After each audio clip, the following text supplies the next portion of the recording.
Okay, he's a very busy man. He does hundreds of radio talk interviews. Truth Tellers is the website. We'll give you the full address here in a moment. He's Reverend Ted Pike, and he fights the Southern Poverty Law Center, the ADL, the globalists, who openly in Europe have banned free speech. They're banning it in Canada. And I have the bills here in front of me. This has passed the House.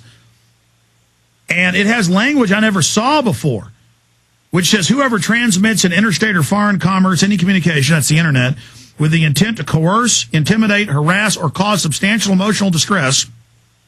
And I've seen the federal judges argue, and he has the videos up on his site. Maybe we'll pull some of those up in a few minutes, where they're saying, no, if you hurt somebody's feelings, we're going to arrest you. So substantial emotional distress to a person using electronic means to support severe, repeated, or hostile behavior, hostile saying, I'm sick of your tyranny, shall be fined under this title or in prison not more than 2 years or both. And then it goes on to say anyone trying to influence politicians, anyone trying to, this is the end of free speech. This is the end of it. And they always say, oh, let's ban Nazis' free speech. Whether you love a Nazi's speech or hate a Nazi speech, whether you love a Black Panther speech or hate their speech, whether you like Mecha saying they're the God race and for the race everything, those outside the race nothing. The point is, they sell this idea, and then they want to restrict everybody's free speech and are openly saying in congressional hearings, ban free speech, ban architects and engineers, and they put them up next to Al-Qaeda training videos. So nobody has fought this like Reverend Ted Pike, and I saw the language in this and didn't think it could pass the House. It has passed, folks. It has happened. Just like the carbon bill and just like everything else is passing. This is the time the New Order's taken over. So quick segment now. Be with us for the rest of the hour, maybe a little bit longer if you can do it. We have another guest coming up. Reverend Ted Pike, tell us what's happening. I've never seen things this ominous, America in this much peril.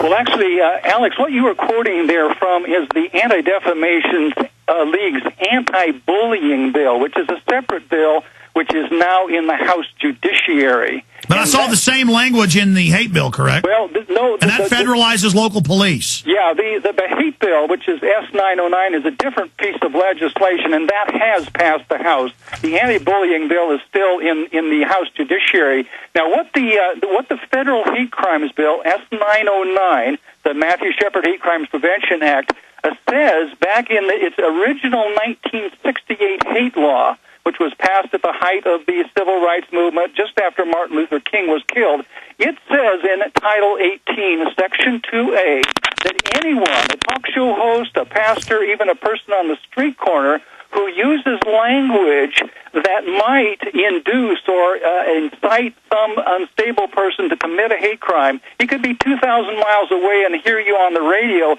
then that original speaker can be tried as a principal in federal court right along with the active offender with a possible 10-year prison sentence. So you see, this big federal hate bill, which could go for a vote next week in the Senate, is basically a series of amendments on that original 1968 law, which was basically a hate crime, a speech law, but it really couldn't be enforced effectively because of something called states' rights in law enforcement, which prohibited the federal government from coming down any time it wanted and intervening and taking over in states' rights. All of those barriers, the 6 major barriers, will be washed away if the federal hate bill is passed in the Senate, and basically what it'll be doing is establishing a police-state system, a perfect unity, a seamless unity between federal policing powers and local policing powers. Please continue. Yes. Now, the big problem this week is the Democrats have decided they are going to attach the hate bill, S-909, onto the Defense Authorization Bill, which is up for a vote perhaps as early as next Wednesday.